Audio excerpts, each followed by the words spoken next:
I would say we can get started. Yeah, Yeah, I would say it's good to get started, and then of course we have the recording, and perfect. we'll be able to send as well. Okay. Okay, great. All right. Let me share. Okay. So again, welcome everyone. This is our 12th annual WIPP Inspiration Evening. Actually, it's one of my favorite events that we have through the year. I love coming to this event. Obviously, usually it's in person. We've always had wonderful speakers, and this year is no exception. Being virtual, though, we were just saying that it is one of the little treasures in that we're able to see people that we don't typically see. So it's nice to see some familiar faces, but also some faces that I haven't seen in some time. And I know that we've got people from across Canada on the line today. We've got people from Vancouver. So welcome, welcome. Nice to see you all join us. My name is Sikin Dharamshi, and I am the chair of WIPP.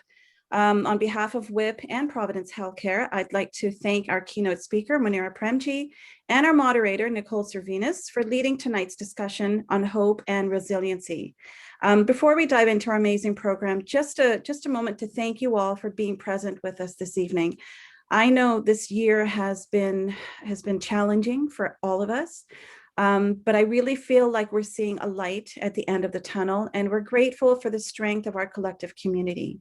Those of you who support Providence, we are grateful for your continued support and making a difference in the lives of those we serve. So thank you for all that you do. As we all navigate through this new normal, I feel like we're still trying to find that new normal. My hope is that we will continue to come together to amplify the power of our collective purpose. As a group, we will continue to collaborate in building a stronger future for the patients, the residents, the staff, and physicians of Providence Healthcare. They really need us now more than ever. So now, without further ado, it's my honor to invite Munira Premji and Nicole Servinas to formally introduce themselves and get us started for the night. So welcome. Thank you so much. So my name is Nicole Servinas, and I am a reporter and community correspondent on Breakfast Television.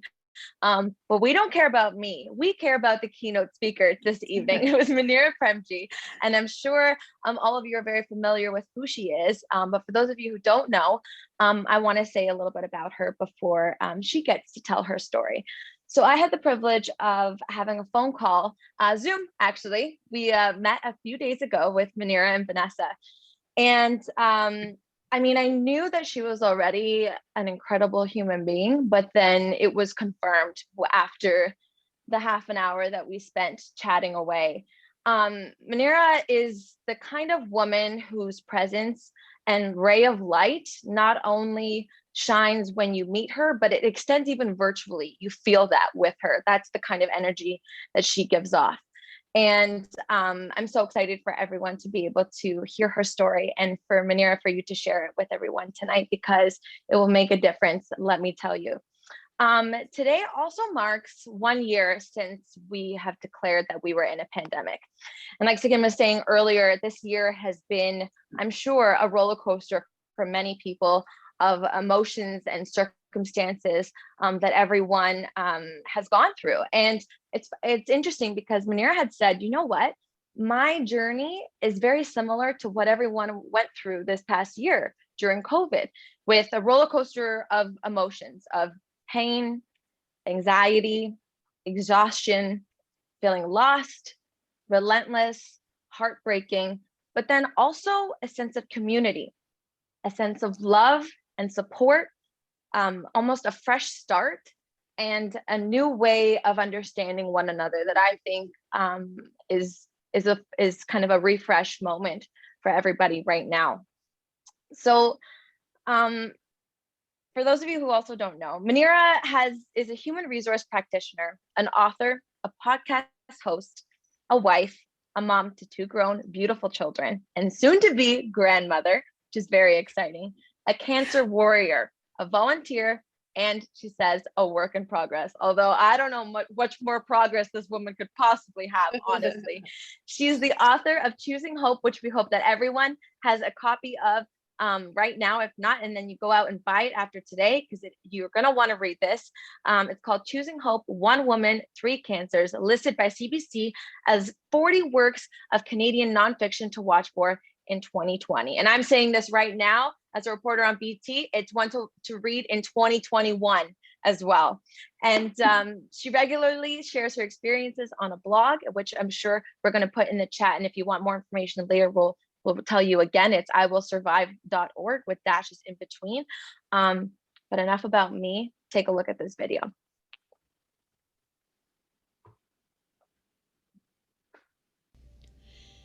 My name is Munira Premji. I was born in Moshi, Tanzania, at the foot of Kilimanjaro. In 1979, I immigrated to Canada and made Toronto my home. I met Naguib at university and we got married. A few years later, we welcomed our children, Shane and Sabrina, into our lives. Over the years, we raised our family, enjoyed our careers, and built roots in our community. Then in 2012, our lives took an unexpected turn. After being healthy for all of my life, I was diagnosed with 3 advanced cancers, all within a 5-year period.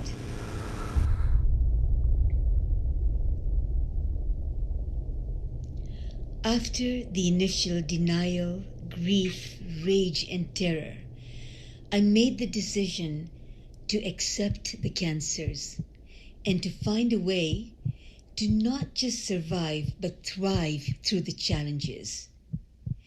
I chose hope. It wasn't always easy. There were times when I needed help to get out of bed, to climb stairs, to take a bath. Those were tough days.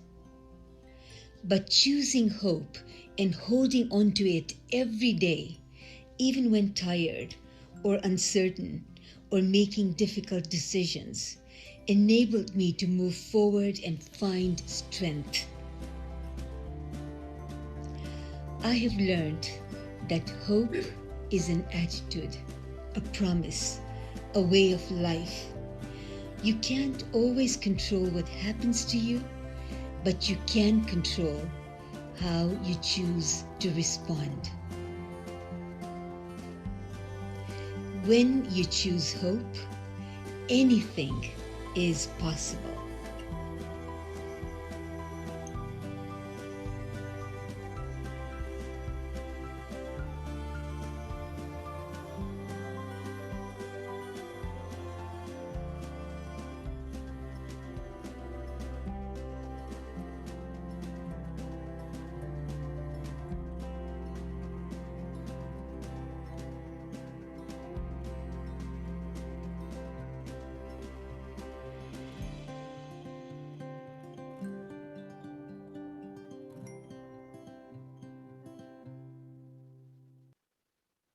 One more time, please put your hands together, even though you're muted, because we can see you, for Munira Premji. Hello to the extraordinary women of WIPP. I am so incredibly delighted and honored to be in your presence today. And I'm so looking forward to this virtual conversation. I thought I'd start by sharing with you a story of one day of my long journey with cancer. It was March 8th, 2012.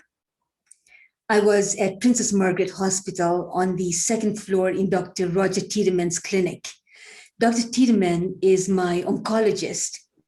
He was going to give me the all clear to start chemotherapy the very next day.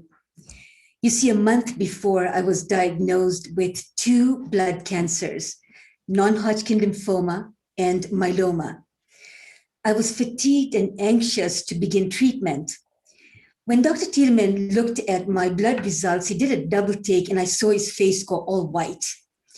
He wondered aloud if there was a mistake in the results staring at him. When he confirmed that the blood results were correct, he immediately arranged to have me put on oxygen and then ordered an ambulance to take me across the street to the emergency department at the Toronto General Hospital. When I got to emergency, I was rushed off to a curtained room and seen by 2 doctors. Next thing I know, I was surrounded by nurses and technicians. They took my vitals, drew vial upon vial of blood. They checked my blood pressure while constantly asking me how I was doing. My husband, Naguib, and my kids, Shane and Sabrina, were hovering around my bed, looking a bit worried at this frantic pace of activity. If you've ever experienced a visit to the emergency department of a major hospital, you know that things can move painfully slowly. But there I was, the center of attention, all hands on deck. A little while later, I heard the emergency doctor having a heated conversation on the phone about the patient in bed 9 beside me. This woman was in critical condition, and he was concerned that her organs would shut down one after another if they did not begin a blood transfusion right away. It seemed to me that the person on the other side of the phone was really pushing back hard. And at one point, the doctor exclaimed, "She is my patient, and I'm making the call to start the blood transfusion immediately. If we don't start it now, she will die." Our sympathies reached out to the woman in bed 9 beside me until the doctor corrected himself and said, "Oh, sorry, not bed 9, it's bed 8. She's in critical condition." That moment is seared in my memory forever. I was the patient in bed 8. The thought hit me like a ton of bricks. I am going to die today at Toronto General Hospital, right here in bed 8. My hemoglobin level had dropped to a fatal 36. Now, just in terms of context, for a woman, normal hemoglobin is anywhere from 120 to 160, and anything below 50 is considered dangerous. I was between life and death, not quite dead, but barely living. I could see that in the faces of the doctors and my family. As I learned later, there was a nuclear war going on inside my body. My red blood cells were dying because of a falling bone marrow function. And an army of antibodies had built up in response to the blood transfusions that I had received a few weeks before. So an imperfect blood match would cause my immune system to attack the new blood cells, and my own normal blood cells would get killed in the crossfire. It's a condition known as acute hyperhemolytic anemia.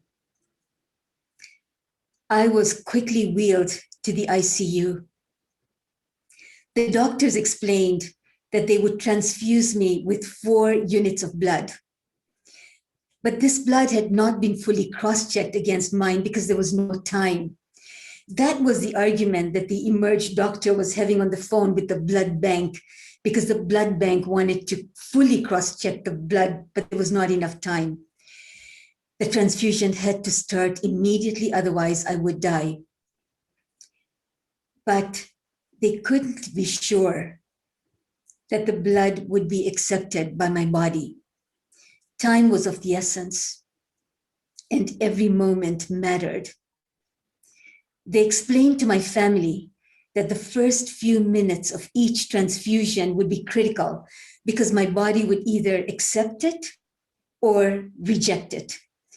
So I asked them, well, what is plan B if my body rejects the blood? And they said to me, we don't know, steroids until we figure out what to do next. That's when I realized that there was no plan B.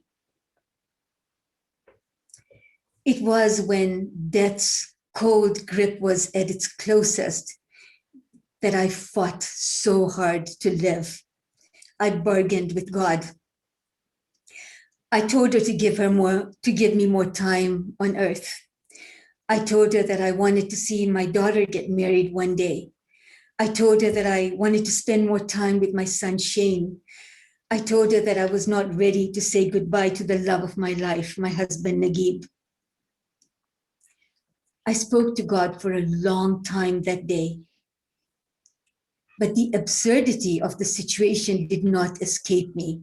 Here I was in the jaws of death, and I had not even started treatment for the two cancers. It has been almost 9 years since that day.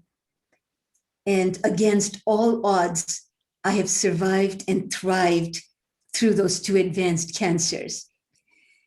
And just as I thought I'd caught a break and could breathe again, I was diagnosed with a third cancer, stage 3 invasive ductal breast cancer.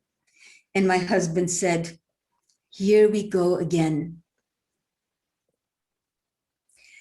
But God wasn't done with me yet. After going through treatment and recovering from the breast cancer, the myeloma decided to make a comeback in 2018. This was not unexpected because myeloma is an incurable cancer. So I spent most of 2019 fighting and surviving myeloma for the second time. So in the past 9 years, the hospital has been my second home. I've had 2 stem cell transplants, several surgeries, radiation, 1.5 years worth of chemotherapy, countless blood transfusions. I mean, the list goes on. So what has kept me going and brought me to this point? I would say that there were 3 things that got me from a place of hopelessness to a place of hope: radical acceptance, purpose, and gratitude. It started with radical acceptance. I knew that to move forward, I had to make peace and accept, even embrace the cancers. There was no option to run away. I mean, I couldn't will the cancers away. It was a vulnerable time, and I could see so many different paths. You know, I could either shut down and give up, which I almost did. I could get angry and force things to be the way that I wanted them to be. I could be a victim, and there were days when I felt like a victim. Or I could accept my situation with grace and trust in the flow of life. I chose trust. I chose acceptance. It was only when I did that that I felt I could breathe again. Letting go and submitting gave me the space to grieve, the space for relief, for joy, and the space even for adventure and magic.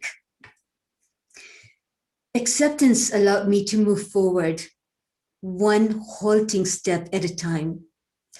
You see, we can't change ourselves or our circumstances without accepting what exists now. The second thing that helped me move forward was when I started to think about how I would spend the precious time that I had left. I didn't want to die with my music still inside me. And in the early days, I thought I only had 2 or 3 months to live, at most a year. You know, cancer had caused me to lose my identity, my strength, my independence, both physical and financial. It caused me to lose my hair, my eyebrows, which was really devastating. It caused me to lose my self-esteem, my work, my chutzpah. I didn't know who I was anymore. I didn't look like me. I didn't even like who I was becoming through this process. I didn't act like me. I was truly a mess. I had to repair and rebuild my relationship to myself. I had to recreate myself from the inside out, literally one cell at a time. And as I was recreating myself, I thought of what I wanted to do to make a difference. That's when my purpose started to take shape. Based on my experience, I was inspired to change the perception that the world has about cancer patients. And also that many cancer patients have about themselves. The statistics are so daunting, so daunting. Nearly 1 in 2 Canadians are expected to get cancer in their lifetime. I mean, imagine that. I want people to see cancer patients as whole people with hopes and dreams and stories and capabilities, people who are contributing members of their families and their communities, people who have just hit a bump in the road of life and just need a little bit of extra care to be picked up. Not people who are sick and forgotten and treated as less than. Not people who are just a stat. I want people to know that cancer is not just a word, or rather, it is just a word. It is not a sentence. It does not need to define us. We get to chart our course, and I'm trying to fulfill this purpose one conversation at a time, one book, one blog post, one presentation, one interaction at a time. The third thing that helped me move forward was sitting in gratitude. At the beginning, I couldn't find anything to be grateful about. I was mad. I was in pain. I was broken. And then someone suggested to me that I try to be in gratitude, and I almost bopped them one on the head. But they were right. Gratitude changed everything for me. Gratitude that the body has this miraculous ability to heal itself when it's been beaten time and time again. Gratitude for the healthcare practitioners who deal with life and death every day. Gratitude for the community that wraps you up in love and support. Gratitude to caregivers who stick by you even when you are at your most unlovable. Gratitude to girlfriends. And I shout out to you, Annie, and to you, Anis, and to Amal. Gratitude to girlfriends who help you put the pieces of your heart together and who also kick you in the butt when that's what you need. Gratitude for the opportunity to give back and support others through the journey. Life is a good teacher and a wonderful friend. We live in difficult times. Right now is a difficult time, and yet there is plenty to celebrate in our current situation. And so my question is, what if we were to stop struggling and show up to our challenges with hope, with acceptance, with trust, with compassion? What if we take the time to understand our purpose and share our gifts, our talents, and our love with the universe? What if we approach life with a sense of hope and gratitude? What might be possible for us if we showed up to life fully alive, as many of you do, the extraordinary women of WIPP? Today, I am moving forward one moment at a time, so grateful to still be alive against all odds. I cannot predict the future. We are all living on borrowed time. but I live each moment with hope, because this moment is all we can count on. I choose hope intentionally, hope over fear, hope that we are wrapped up in endless, boundless grace, because when we choose hope, anything is possible. Thank you. That was so beautiful. Thank you so much, Manira. I promised when we spoke earlier, I said, I promise I'm not going to cry. I thought I got out all my tears. And tell me, ladies, that I'm not the only one who is crying over here. I hope everyone has tissues nearby. But you are such a source of inspiration. And I want to encourage everyone actually in the chat to write or type out your questions if you have any. Right now, we're going to do a Q&A, Manira and I'm going to ask her some questions about her journey, but we want to also have questions from you guys. So we encourage you to write them in the chat so that you don't forget, but then we will open the forum so that everyone can ask questions later on. So Manira, I'm going to ask you to go back to the very beginning. The moment, like for me, I can't even fathom someone sitting me down and saying, this is what's happening to you and we are concerned for you. You know, that moment that they told you that you have cancer. What was your initial reaction? What was the first immediate kind of thought that came to your mind? When I was first diagnosed, I was so completely in shock, so completely in denial. You know, I had been healthy my entire life. And when I ended up in the emergency department, I thought perhaps I had anemia and they will recommend that I take some iron and go home. So it was, you know, truly a time when I was speechless, when I didn't even know what to think. And when they told me I had myeloma, I had never heard of myeloma. So I immediately with my husband, we went and we typed up myeloma on Google. Mm-hmm. And the truth is Google has not gone to medical school. And when we read about myeloma, you know, we were just so scared because immediately we could see it was not curable, that, you know, the amount of time that people typically lived when they had myeloma was like 2 years. Max, you know, and so complete and absolute shock, complete denial. I can't even imagine. And then from there, what's the first step that you take mentally? And I'm not saying like what doctors are telling you, what tests you have to do, where you have to go mentally. What was the next step for you of what you have to do, or what's next for you?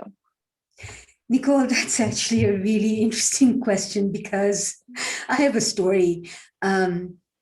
I didn't think I was going to make it past 2 weeks. And I'm having this conversation with my husband and I'm saying, if I'm going to die, people will come home.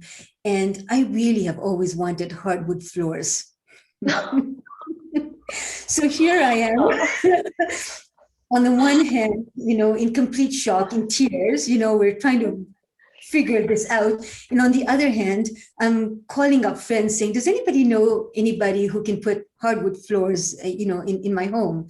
Because, you know, I think that would be a really good thing to do, because if you can get it done in 2 weeks, this is great. And, you know, we actually did, while I was in the hospital, get people.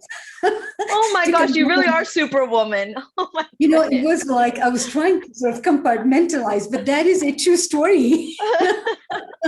So on the one hand, you know, I was trying to figure out how do I do things so that the burden of my death does not fall on my family? What are the things I can take care of? Because I honestly didn't think I was going to make it, you know? Speaking of compartmentalizing, how did you do that? Because I imagine, and I know we've talked about this, you're trying to stay strong for your family because you don't, like you said, want to burden them, but at the same time, you're still going through this journey and it's not easy on you. So how did you kind of separate or compartmentalize those feelings? You know, at the beginning, I realized that my attitude would really have an impact on my family. And at that time, my mom was 82, she's 91 now. And when I seemed like I was okay, then the family was okay. So I put on a really strong, positive face to my family. And then I would run into my room and I would cry my heart out. And I realized I couldn't have two faces. I literally could not have two faces. And at some point, we started to have really tough conversations as a family. We had to talk about our hopes, our fears, our dreams. We had to talk about death because death was knocking at the door. And, we were each one of us at different phases in the journey, because that's the other thing that I learned, which I didn't know at the beginning. And that is, when you go through cancer, it's not just you, right? It's your entire family that's going through the journey with you. You don't do cancer alone. And so we started to have really tough conversations, and, we cried a lot. We, held on to each other, and that's how we started to heal. So yes, it started out with compartmentalizing two faces, one for the world, one for me, wasn't working. And then it was learning to do this dance together. And your family, your husband and your two kids have been so supportive throughout this journey. How have they helped you and raised you up during these tough times? One thing that I always say is it's the caregivers that are the true heroes of this journey. And I know that anybody in this wonderful audience that have gone through cancer, it is the caregivers that are the true heroes. And there's a shout out to my husband. Aww. So often the attention is on you, right? But it's the caregivers that are holding you up, and they have such a difficult role because they want to help, but they don't know how to. They're going through these emotions, and it's hit or miss, and it's just a really difficult time. But I will tell you, at the time that I was diagnosed, my daughter was working in Nairobi, Kenya, and she left her work and came home, and she was one of my two primary caregivers. And she was with me as a caregiver for 10 months. And, she would come to the hospital with me for blood work and for procedures. And she had this wonderful habit of just getting into bed with me and falling asleep. And the nurses would say, "You can't do this." And then they finally realized that she could and she would. And so it was just wonderful having them around me. I don't think I could have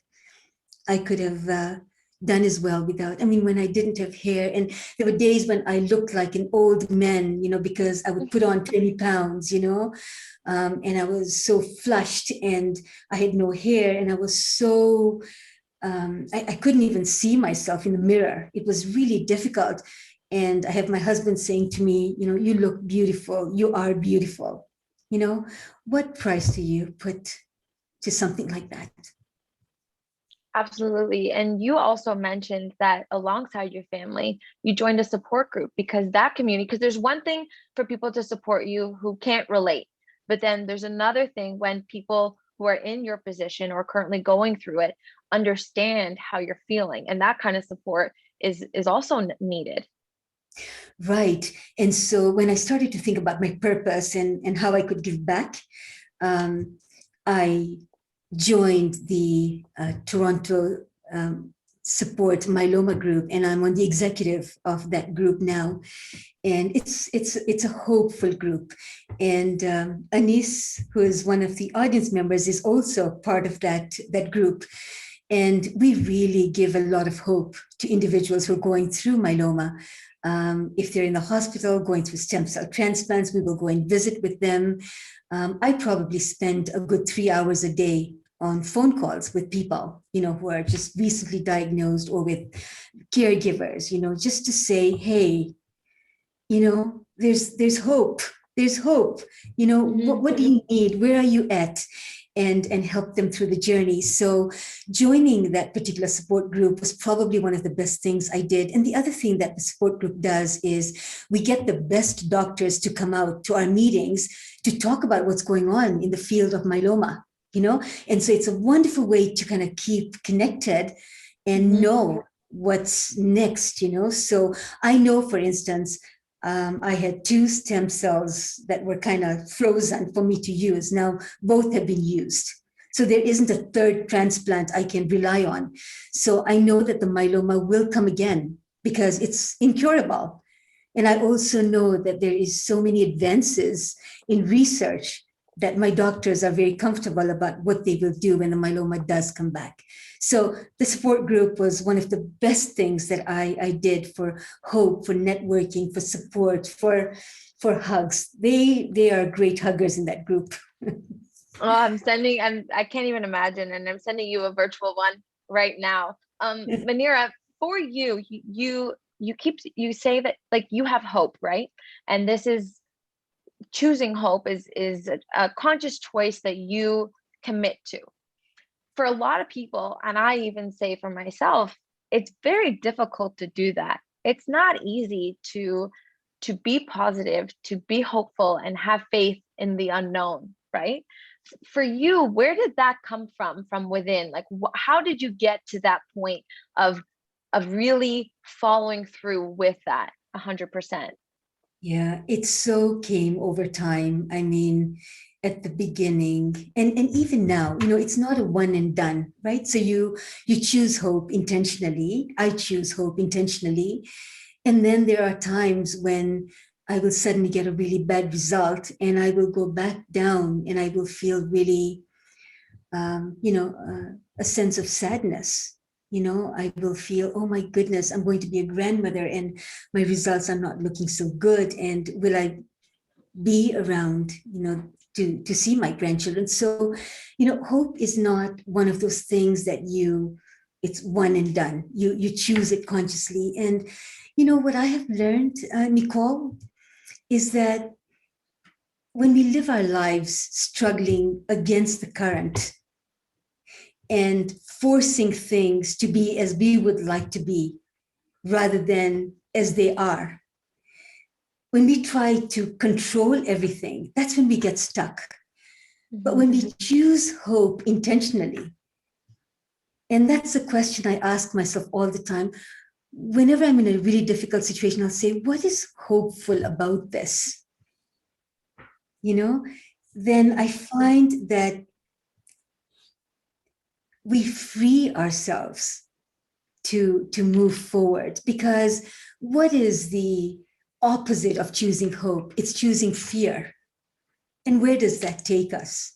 So yeah, for me, it's a very, very, very conscious choice. And I know that many people in the audience, have been in situations where you've chosen hope, you've trusted, because choosing hope takes courage. Right? You choose hope, you take that step, and then the universe conspires to help you through. Yeah, letting go is not always an easy thing, that's for sure. You talk about radical acceptance, purpose, and gratitude.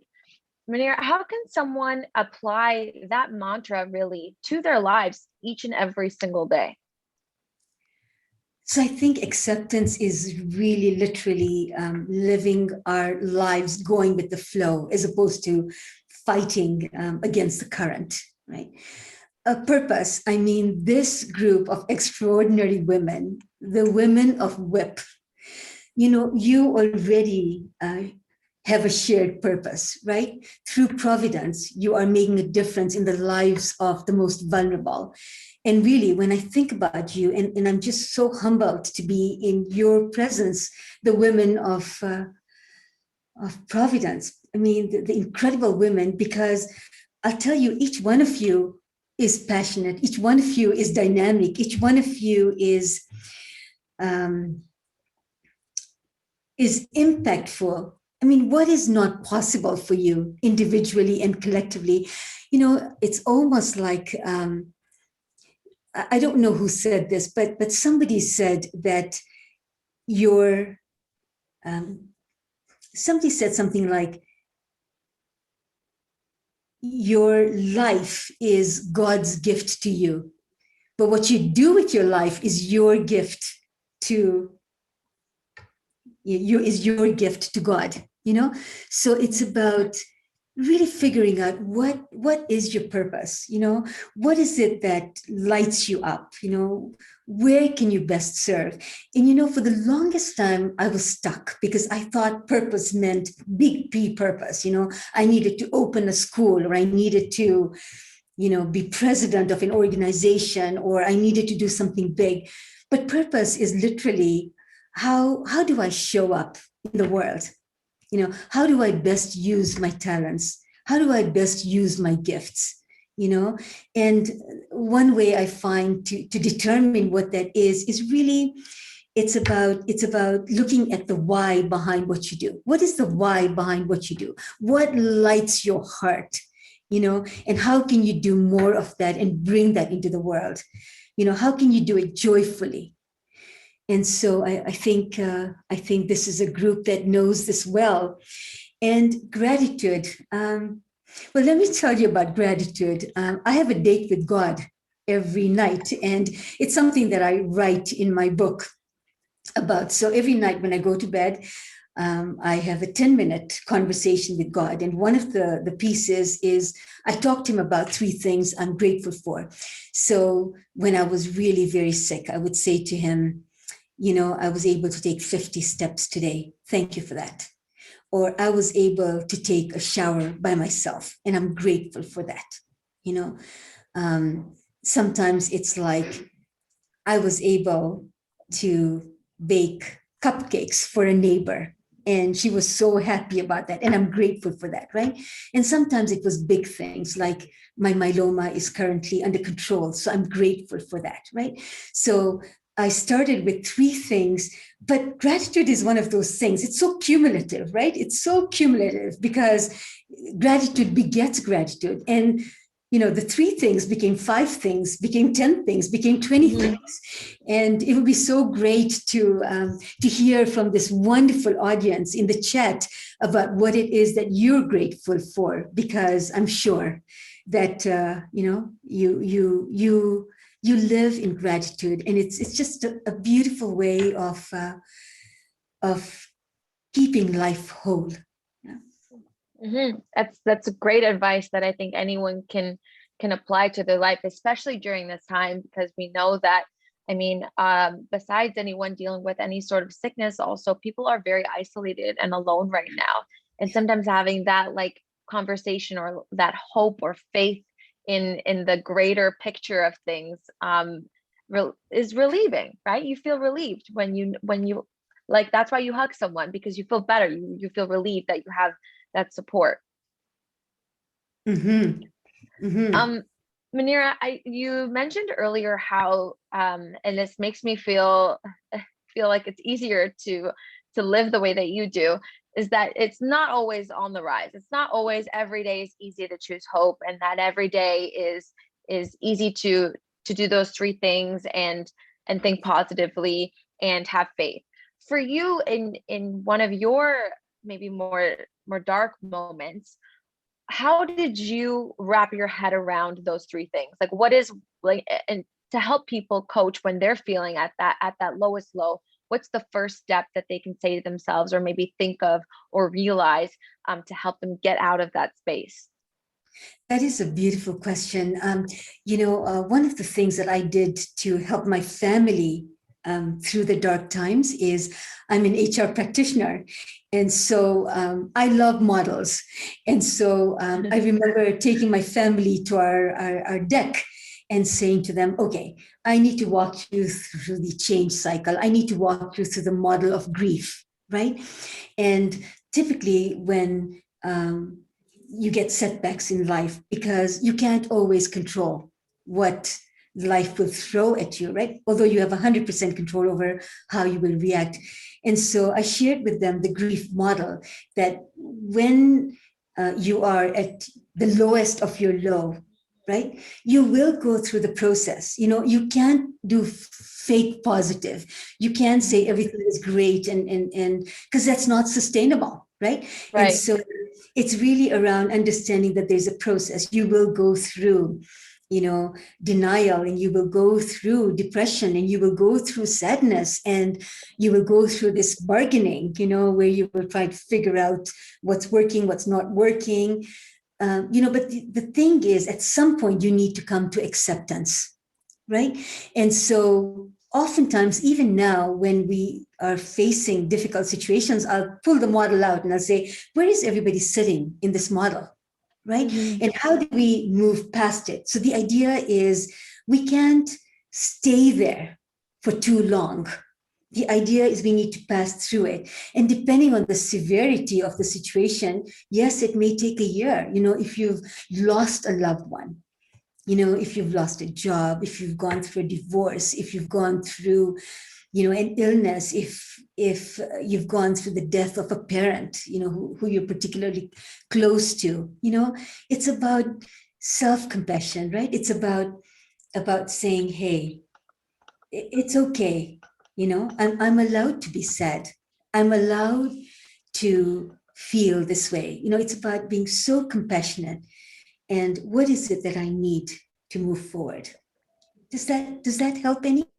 Yeah, absolutely. Being compassionate with yourself, that's the greatest thing to say, because I think a lot of people get really hard on themselves and then they get frustrated and give up, right?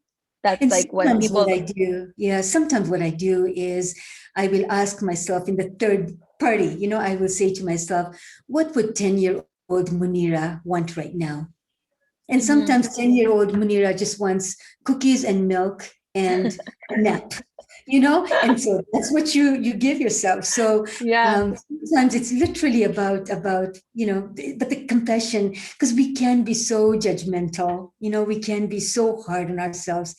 I see that with my girlfriends, right? But if we practice self-compassion and love ourselves and know that we are worthy, we don't need to prove ourselves to anybody. We are worthy as we are. I think that just is just a beautiful place to be. I couldn't agree with you more. And I love that you drew the comparison to your 10-year-old self, because there's this innocence associated with children and with youth. And sometimes that's the greatest reminder of like being around kids. And when you watch them, or when I see them sometimes walking by or playing in the park, I don't have any of my own yet. I hope one day I do. But it's so nice to see the little things that they're so appreciative of, and that makes them so happy. And it's such a great reminder when you're going through a tough time of those little things that they appreciate. And it's a good way to reflect on yourself. Right. Totally. Manira, everyone is wondering right now, where are you at in life right now? How are you feeling right now? We've all been home for the last year. What has your last year looked like? So you were so right, Nicole, when you introduced me, to say that I see so many parallels between my journey with cancer and the pandemic. Just like the pandemic, when I was diagnosed, it was unexpected, it was unprecedented, just like COVID. I could not leave the house during treatment because any small infection was fatal for me. And that's exactly what we're experiencing with COVID, right? With the self-isolation. During treatment, I experienced the loss of social circles and connections with people because I was immunocompromised. And boy, us human beings are built for connection. And, we're all experiencing that loss of connectivity. There was a disruption in routine and schedules for me, as it is for all of us now with COVID. I lost my job, and I know that many people lost their jobs during COVID, So just like all of you listening today, I gently accepted COVID, no need to fight it. Continued to look at how I could fulfill my purpose. I wrote a book. No big deal. Yeah, I wrote a book. Yeah, I'm so excited about this book. Can I just tell you, I'm It's so excited beautiful. about this book. I started a podcast. I had no idea how to start a podcast. I mean, I love podcasts and I listen to about 4 or 5 a day. And I thought, I could be a pretty cool podcast host, you know, and but I don't know where to get started. Then I thought, well, I can read. I can read. I can take courses. So I did that. And my husband wanted to have nothing to do with this. He says, this is your project. And so I did. I actually did. And my podcast, I got a note yesterday, reached 1,000 downloads, which is not a That's big deal. amazing. That's a big deal. It's not a big deal in the world of podcasts, believe me. But for me, it's like huge, right? And I always thought I'd be such a good podcast host. And I realized I was terrible, and I had to really learn. Man, did I work hard. And I'm getting better every day. So the last podcast I did was with this woman, Catherine. If you listen to the podcast, listen to that one. That's the one I'm most proud of. And what else did I do? I love projects. So right now I'm on a project with my mom, who's now 91, and she cooks. And I decided it was something that I needed to learn to do. So I think I'm on day 24 with her. So every day I cook and she stands beside me and then she says, I think that's too much salt, or I think you need a little bit more, coriander, So she just coaches from the sidelines, but I've learned 24 dishes in these last 24 days. Wow. She's Yeah, your kitchen so, coach. yeah, absolutely. I am so grateful. She lives with us. And so for those of you who know her, she is my heart. She's like totally my heart. And so, yeah, I'm spending a lot of time with her. I'm just having I'm having a good time. I'm learning to do book promotions, through Zoom. So life is good right now. Good. I'm so glad to hear. And your health, how do you feel? Amazing. I was having appointments with my oncologist once a month, and then it was once every 2 months, and now it's once every 3 months. So he's happy. He's incredibly happy that my numbers are stable. And again, all I can do is take it one moment, one day at a time. Well, this was such a pleasure. This was awesome. I'm so glad that we got to chat and everyone got to hear and listen. And I know there's questions, and I'm just going to have a look I over hope here there's tons in of the questions. chat. Yeah. Let's see. There's lots of questions. Let's see. Lots of people. Sorry, bear with me, everybody. Choose hope is my new mantra. Could you expand? Oh, here, Manira, here's a question. Could you expand on your idea of radical acceptance? Mm-hmm. So radical acceptance is accepting something with your heart, body, soul. It's not pretend acceptance. It's not about, I will accept the cancer when it's convenient for me. Radical acceptance is accepting that this is the situation in this moment. It doesn't mean that this is the situation a year down the road, or this is the situation even 2 weeks from now. But today, in this moment, this is the situation. So it's about approaching life from the place of this is what it is, as opposed to this is what I want it to be. Manira, there's another question and comment from Gretchen, who said, such a beautiful and uplifting message, Manira. Great love and grace in your message. As someone also on a cancer journey, still in chemo, and can relate to your message of hope and gratitude, this attitude of gratitude has hugely been helpful to me. I'm astounded each day how much peace I have through all of this. I give much thanks to my Lord and Savior who have walked me through this, and my faith has only deepened through taking things one day at a time. Manira, is this your experience too? Yeah, it's so totally, I feel like I'm talking to my tribe in Gretchen. And think about Gretchen. She's currently going through chemotherapy and she still shows up. That is what cancer warriors do, right? It's about showing up. It doesn't matter how we look. It doesn't matter what anybody else thinks. It's about showing up. Showing up is half the battle. And showing up with gratitude, whew, absolute bonus. So thank you for that really uplifting message, Gretchen. I'm so grateful to know you. Oh, we have a question from Amal who said, I think we led parallel lives. I just realized we had the same chemotherapist. My question is, have you felt you've reached your reframed purpose? How do you feel now? About my purpose? Yes. So I've always struggled with purpose because I always think of purpose as big P purpose, right? But there's a little p purpose. And so I know that one of my purpose in my cancer journey is to really change the way people look at cancer patients and change the way cancer patients look at themselves. Like I support a lot of people in their cancer journey, and it's remarkable how many of them have heard that chemo is tough, and so they're going to give up, right? And so it's so that is one of my purposes, right? And then I have another purpose, which is how do I want to show up to my children, to my family, to my community? What can I do? What lights me up? And so I think purpose, again, is not a one and done. It's evolving. And that's why I think we're all works in progress, right? It's about really discovering what that is. But I think when we live lives of purpose, it's our gift to God. When we live lives of purpose, and it could literally mean being a good neighbor, it's about when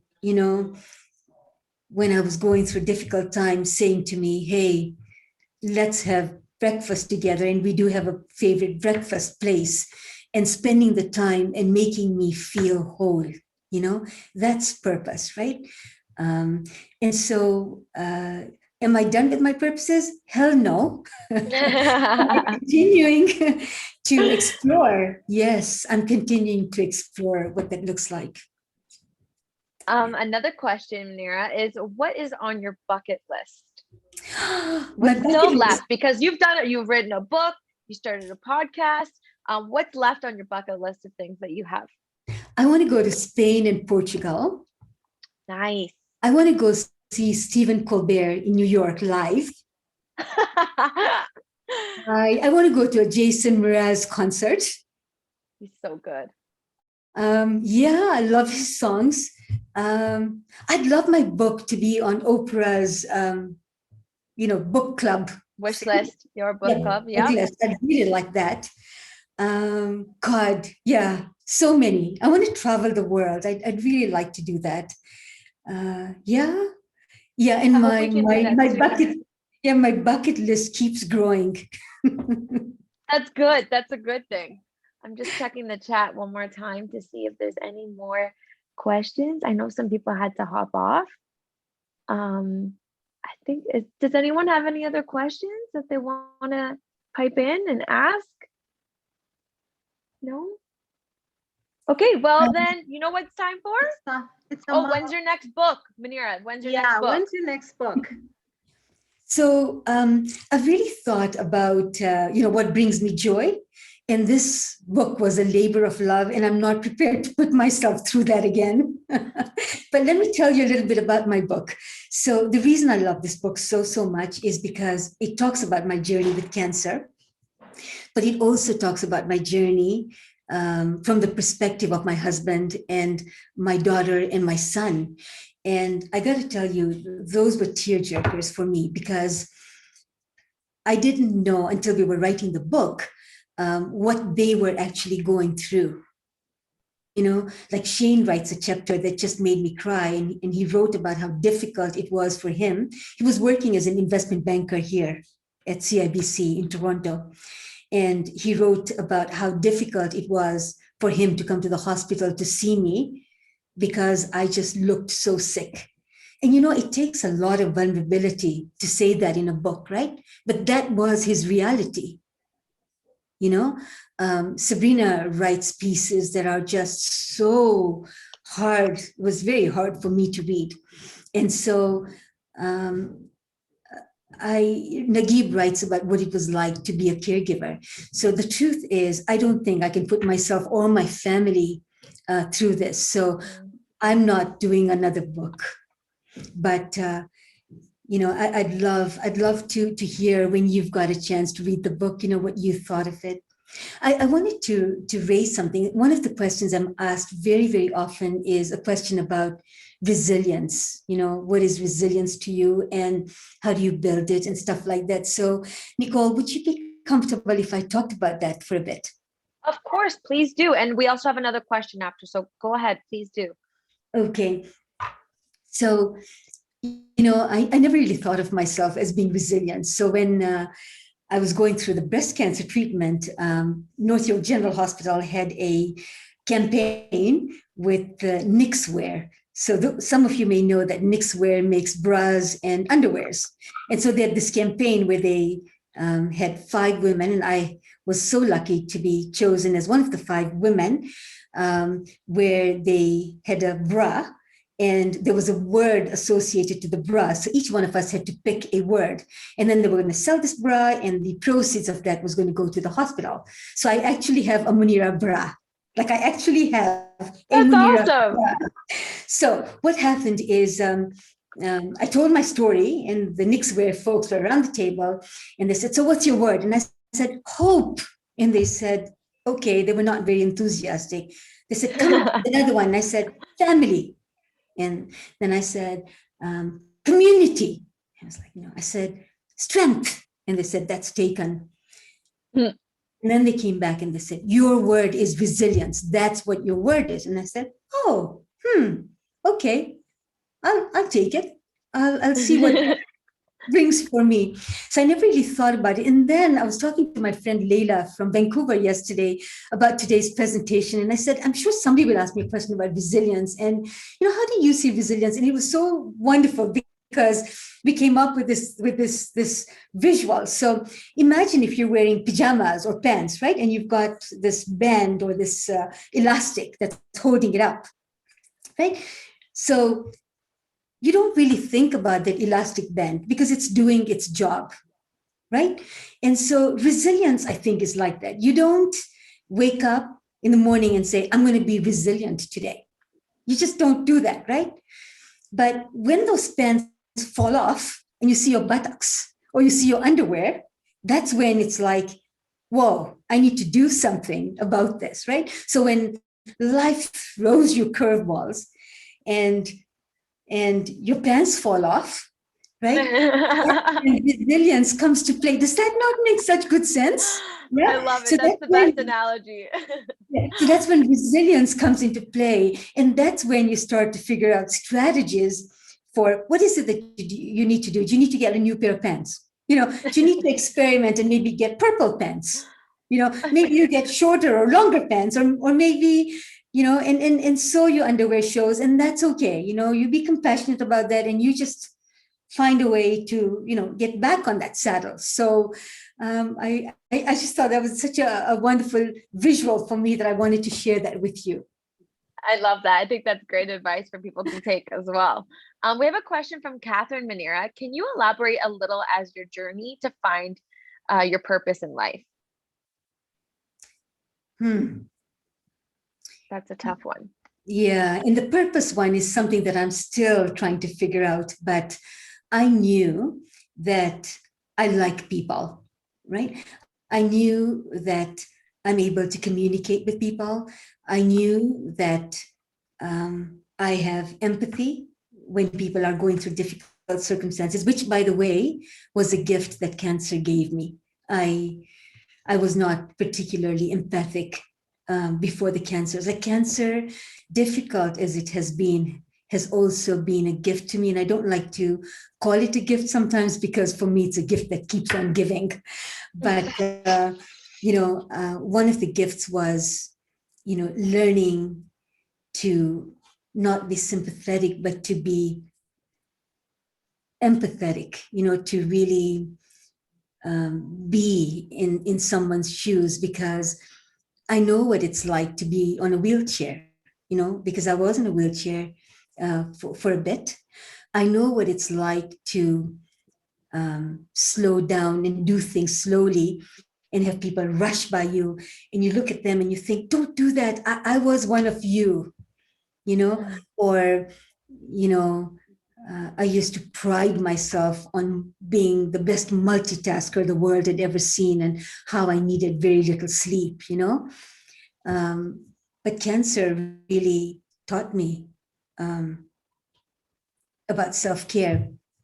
And so it's about taking what I had learned. I know that, I do a lot of consulting work, and I know that many a times, and this is, I'm speaking from a place of vulnerability. I have not got or landed the contract because the hiring manager would say to me, we'd love to work with you, Munira, but when you're better. And I think, but I'm better now. Like I'm well now, right? I know I have a really loving family, and yet I know when I was going through cancer, they would make decisions and talk about me like I was the third person. And sometimes I had to really advocate and put my hands up and say, excuse me, I'm here in the room. I want to say on how I get to the hospital tomorrow. And no, nobody needs to come with me. I'm completely capable of driving. And then knowing that when I was going through chemotherapy, I would actually forget the road to the hospital. And I would say, I need help because I will get lost. But tomorrow, I'm okay to drive on my own. So because of those experiences, I really was looking for a way to talk to cancer patients, and to talk to their caregivers, and to talk to people like you, to say, cancer patients are people too. We, just because we've got the C word, which people find so difficult to talk about, we have stuff to contribute, and so that's kind of where this purpose was born. I hope I answered that question, Catherine. Yeah, I think so. I'm just checking in the chat to see if anyone else has any questions. I think, do you have anything else that you want to say, Munira? Nicole, I could speak for hours. And I could listen to you for hours, and that's why I think you were made to do podcasts. Yeah. So let me tell you that. Yeah. Well, if you like, I could read something from my book, if that might be helpful to individuals, but I certainly don't want to overreach. Is that okay, Vanessa? Can we do that? Yeah, people are nodding. Yes. I think people, yeah, okay, perfect. Tell us what page, Munira, so we can follow along as well for those who have the book. I don't even know which one. Give me a second. Is there a particular one somebody would like me to read? Oh, maybe I'll read you the one I talked about earlier that my son wrote. Would that be okay? Yeah, that's a great idea. Yes.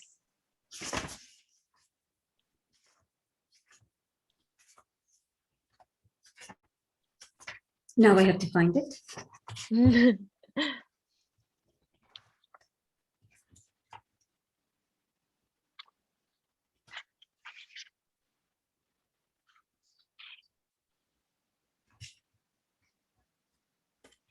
All right. This is from my son, Shane, who now lives in Kenya. He made the decision to leave his job as an investment banker in Toronto. And that decision was totally made after I got ill, and he started to question his purpose. And he decided that he wanted more balance in his life, and ended up going to Nairobi, where he now works in private equity and lives a life of balance. It's page number 65. That's what I was just going to ask you. 65. Okay. It's called Life Feels Different. The last few months since my mom's diagnosis have been difficult. Life feels very different these days. I still wake up every morning, put on a suit and tie, and rush into the office with a coffee in hand. But there is a certain heaviness that I carry around. The realization that someone you love is suffering so intensely, while your family is struggling to cope during the most difficult of times. The fear that your mom, the person who you go to for advice and cheers you on every one of your successes, may not be around for much longer. Should I quit my promising career and spend more time at home? Should I propose to my girlfriend of 2 years so that my mom can witness her son getting married? I've been spending more time at work these days. My manager and colleagues have been supportive. If you ever need to leave the office, just go, don't ask. But I've found the best way to deal with this life-altering event is to bury my head in work. I've always been an expert in compartmentalizing, a skill I aptly learned from my mom. It's easy to do when you're in a challenging job that requires your full attention, but there are times when it doesn't work so well. I was at the bar near my office on a recent Friday evening, sitting with a few colleagues who were trading stories about the latest mergers and acquisitions they were working on.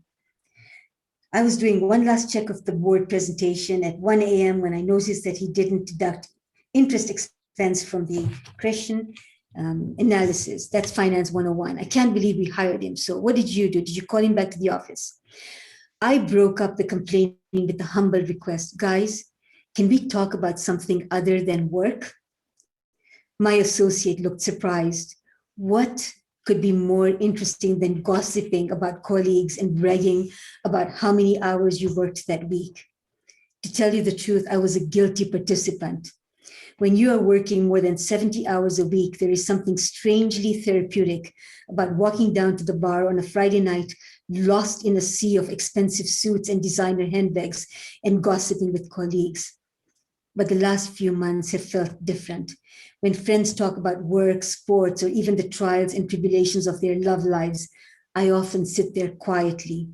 Sometimes I just want to stand on a table and yell, why do you care so much about such trivial things? Don't you know my mom is dying? Other times I just want to excuse myself and leave and go home to be around my family. The other night I was stuck at work, finishing yet another urgent assignment. My mom had been admitted to hospital with a case of febrile neutropenia. I really wanted to see her that night, so I snuck away from the hospital around 10 p.m. and headed to the hospital. Visiting hours were over, but no one noticed as I tiptoed by the nurse's station and followed the signs to her room. My mom was already asleep. I put the bouquet of flowers that I'd picked up in a vase and sat by her bed, careful not to make a sound. I put my hand on hers. Her face was puffy.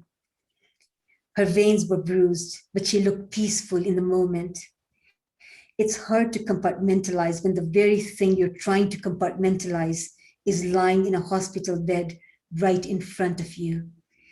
I probably shouldn't quit my job, I thought. There's no way I could do this every day. That's really beautiful. How do you feel when you read that? It's so hard every time, so hard. I can imagine. You have kids that love you so much, and that's because you're the best mom. Feel really blessed. And he said, every chapter, hold on. Every chapter in your book is hard to read. Yeah, I've only read a few and I look forward to reading it. But yes, like I said, you got to have a box of tissues nearby. That's for sure. Does anyone else have any questions for Manira? No? Vanessa, I'm sorry I missed your message earlier in this large chat because I know everyone's been typing in, but did we do the giveaway? Thumbs up or thumbs down? Thumbs up? Yes, we did. Okay. I'll send you the name one more time. Okay. Awesome. Okay. One. 1 second. So we had a giveaway of a gifts basket, and the items were some of the items in it were an immunity boosting product such as vitamin D3 capsules, oregano oil, cold and flu supplements, lavender scented hand sanitizer, all the things that we need these days. Way of the Well face mask, refreshing spray, and it's all donated by Pharma Naturals, of course. So yeah, the winner is Narman Ismail. Thank you so much. Yay. That's wonderful. All right, everybody, before you go, I just wanted to draw your attention or ignite your hearing senses right now, because we're going to play a track on that you can find on Spotify, and it's called Choosing Hope from Faramitha. And she actually wrote this book because this song, because she was inspired by Manira's story and her book. So the song is actually called Choosing Hope. And again, you can find it on Spotify. It's by Faramitha, and hopefully, Vanessa, you can write that in the chat so that people can have a look if they'd like to, and we'll play it. And if you want to stay and have a listen, or whatever you guys want to do to enjoy the rest of your evening. Manira, I want to thank you again for sharing your inspirational story and wise words of wisdom. It is such a pleasure to sit down with you today, and all of you women with Providence. Thank you so much for having me. I feel super honored and privileged to be in the company of such extraordinary people. And I wish everybody lots of health, happiness, and all the best in the future. And I hope we get to do this live in the flesh real soon. Thank Yeah. you.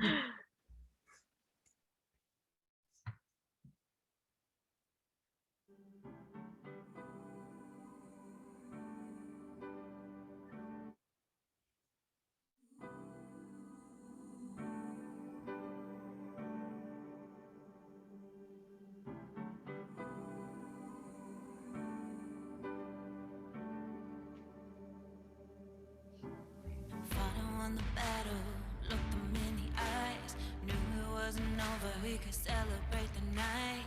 Hush my babies, don't you cry. Don't look like me, but I'm here inside. Sit and burn the candle on both ends every night. Falling down and getting up, learning a new life. Life of a survivor, facing new desires. Won't sit down, gotta ignite us. Holding on, yes I've had enough, but I'm not giving up. On my darkest days, a love will hold me up. I will survive, and I choose hope. I've come this far, I wanna see what's next. I'm not letting go. If I don't wake up tomorrow, I got no regrets, so I choose hope. Count the blessings till my very last breath. Wear the sky so proudly, roadmap to my life. If I stand for something, maybe I can heal my tribe. Daring greatly to fuel this fire. Solid faith when reality lies. What happens in the darkness when fear and pain collide? Find the guiding light, stand for all who can fight. Yes, we can break boundaries, no one won't stay silent. Be the change I wanna see. Gotta ignite us. Holding on, yes I've had enough, but I'm not giving up. On my darkest days, a love will hold me up. I will survive,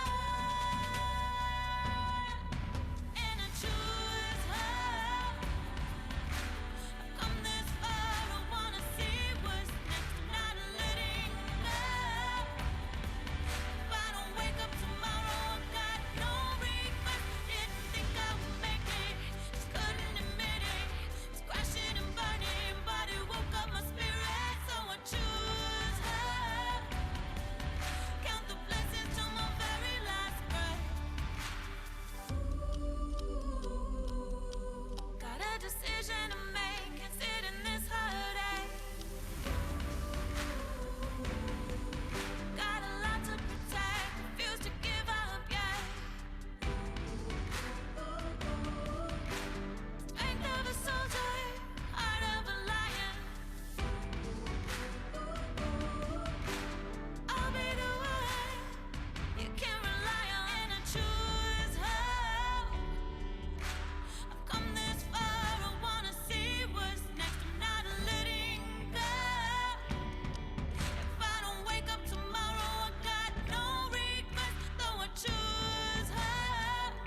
So beautiful. Again, I know we shared the links inside and in the chat, and of course Manira's website as well if you want more information about her book. Yeah, thank you so much for all the comments, everyone.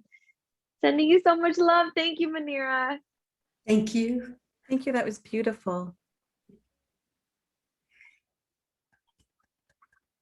Thank you so much, everyone. Thank you for joining us tonight. Will you be sharing the recording? It's in the Yes, I chat. will. Okay, perfect. Yeah. Thank you, everyone. Thanks, everybody. Munira. Thank you for Thank you, joining. everyone. Thank you, Nice to Anis. see everybody. Yeah. Have a great night. You too.